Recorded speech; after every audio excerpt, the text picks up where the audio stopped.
अब ये बात पूरी तरह से क्लियर हो चुकी है कि डोनाल्ड ट्रंप ने कनाडा को अमेरिका का हिस्सा बनाने की बात उठाई थी। ये बात उन्होंने रिसेंटली कनाडा के प्राइम मिनिस्टर जस्टिन ट्रूडो के साथ एक मीटिंग के दौरान कही थी।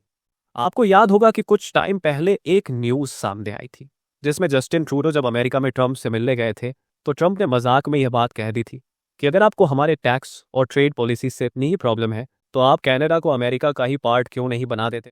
मैंने इस टॉपिक पर एक वीडियो बनाई थी जिसमें बताया था कि यह बात पक्की नहीं है कि ट्रंप ने ऐसा कहा था या नहीं, लेकिन अब ट्रंप ने खुद अपने सोशल मीडिया प्लेटफॉर्म पर एक पिक्चर पोस्ट की जिसने इस बात को और हवा दे दी है। फोटो में आप देख सकते हैं कि यह कनाडा की जमीन जैसी लग रही है। यहाँ कनाडा का झंडा भी लगा हुआ है, साथ ही अमेरिका के होने वाले प्रेसिडेंट ट्रंप खड़े हैं और फोटो पर लिखा है ओ कनाडा, जो कि कनाडा का नेशनल एंथम है। सच में अब ये बात मजाक की नहीं रही, क्योंकि पहले ये सब कुछ ट्रंप मजाक में कहते थे, लेकिन अब तो ये सब मजाक करने की लिमिट से बाहर हो चुका है। जरा एक टाइम के लिए इमेजिन करके देखो कोई लीडर, और वो भी यूएसए का, जिसके पास दूसरी कंट्रीज को अटैक करने की लंबी हिस्ट्री है। उस लीडर को अगर आपकी कंट्री के जमीन पर खड़ा दिखाया जाए और वो भी एक आर्टिफिशियल इंटेलिजेंस की इमेज में, और आपके कंट्री का फ्लैग उनके पीछे लहरा रहा हो, तो क्या यह सिर्फ मजाक रह जाएगा? अभी के टाइम ये बात काफी सीरियस हो गई है, क्योंकि ट्रंप की स्टेटमेंट से लगता है कि ट्रंप ने कनाडा पर कब्जा करने की प्लानिंग का इशारा कर दिया है। क्योंकि ट्रंप के पुराने स्टेटमेंट से ये बातें साफ होती है जब उन्होंने जस्टिन ट्रूडो को लेकर काफी अग्रेसिव बातें कही हैं। ट्रंप ने पहले भी ट्रूडो को डबल फेस वाला प्रेसिडेंट बताया था, मतलब एक ऐसा प्रेसिडेंट जिनकी बातों पर कभी भरोसा नहीं करना चाहिए। अब तो ट्रंप ने खुलकर कहा है कि कनाडा को अमेरिका का पार्ट बन जाना चाहिए। इसी रीजन से कुछ लोग अब सवाल उठा रहे हैं, क्या ट्रंप सच में कनाडा को कैप्चर करना चाहते हैं, जैसा रशिया ने क्रीमिया और यूक्रेन के कुछ हिस्सों के साथ किया था? अगर ऐसा होता है तो कनाडा अमेरिका का एक स्टेट बन जाएगा। जब से ट्रंप ने इस बारे में स्टेटमेंट दिया है, बात और ज्यादा सीरियस हो गई है। पहले ये मजाक जैसा लग रहा था, लेकिन अब लोग इसे सीरियसली ले रहे हैं। आपने शायद सुना हो, अमेरिका ने करीब 100 साल पहले प्लान बनाया था जिसमें कनाडा को अमेरिका का पार्ट बनने की बात की गई थी। यह 1919 की बात है, जब अमेरिका ने ऐसा सोचा था कि कनाडा को अब अपने कंट्रोल में ले लिया जाना चाहिए। मुझे कभी लगा नहीं था कि एक ऐसे इतिहास के पन्ने को खोलकर आपको इस टाइप की बातें बताना पड़ेगी, लेकिन ट्रंप के स्टेटमेंट से ये क्लियरली समझ आ रहा है कि अमेरिका अब कनाडा को अपने कंट्रोल में लेने की पूरी कोशिश करेगा। यहाँ तक कि अब पूरी दुनिया ही इस बारे में बात कर रही है। इसलिए मैं आपको इससे रिलेटेड एक इंटरेस्टिंग बात बताता हूँ। जब फर्स्ट वर्ल्ड वॉर खत्म हुआ था तो अमेरिका को यह एहसास हो गया था कि कभी भी कोई कंट्री उस पर अटैक कर सकती है, और कल को ऐसी सिचुएशन भी हो सकती है कि अमेरिका को यूके की आर्मी का मुकाबला करना पड़े। इसलिए अमेरिकन्स ने एक प्लान बनाया। उन्होंने सोचा कि यूके और उसकी कॉलोनीज, यानी जो कंट्रीज उसके अंदर में है, जिन्हें कॉमनवेल्थ नेशंस भी कहते हैं, उन सबको अटैक करके अपने अंडर में ले लिया जाना चाहिए। इसी पर यूएसए ने एक बार एक प्रॉपर प्लान बनाया। उन्होंने सोचा कि इसके लिए सबसे पहले कनाडा पर अटैक किया जाए। अगर आप कनाडा को मैप में देखेंगे तो यह दिखने में बहुत बड़ा देश लगता है, मगर यह कंट्री सिर्फ साइज में ही बड़ी है, क्योंकि कनाडा की पॉपुलेशन सिर्फ 4 करोड़ है। ये लगभग उतनी ही है जितनी वॉर के पहले यूक्रेन की पॉपुलेशन थी।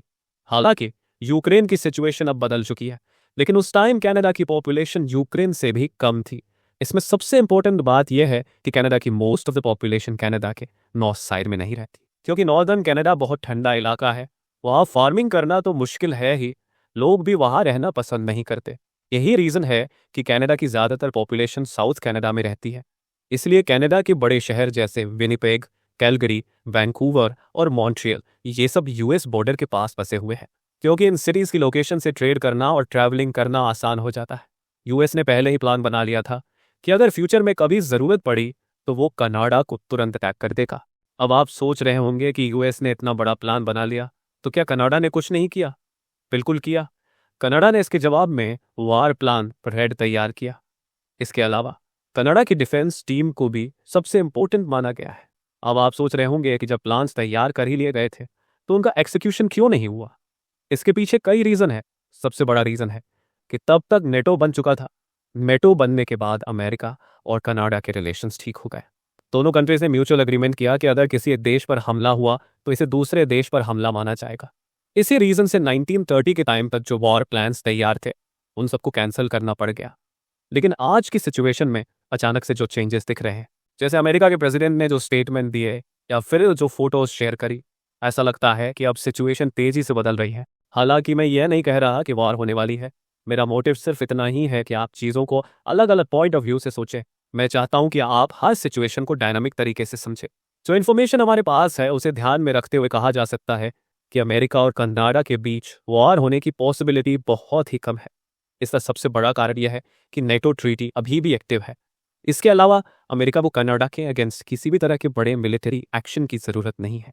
लेकिन ट्रंप के स्टेटमेंट के बाद कनाडा के मिलिट्री ऑफिसर्स और इंटेलिजेंस डिपार्टमेंट के लोग अलर्ट जरूर हो जाएंगे। पहले जो भरोसा अमेरिका कनाडा के रिलेशंस में था वह अब काफी कम हो जाएगा। ऐसे में कनाडा के लिए यह जरूरी हो जाएगा कि वह अपनी पॉलिसीज में चेंजेस करे। हर महीने भारत और कनाडा के रिलेशंस में कहीं ना कहीं प्रॉब्लम बढ़ती चली जा रही है।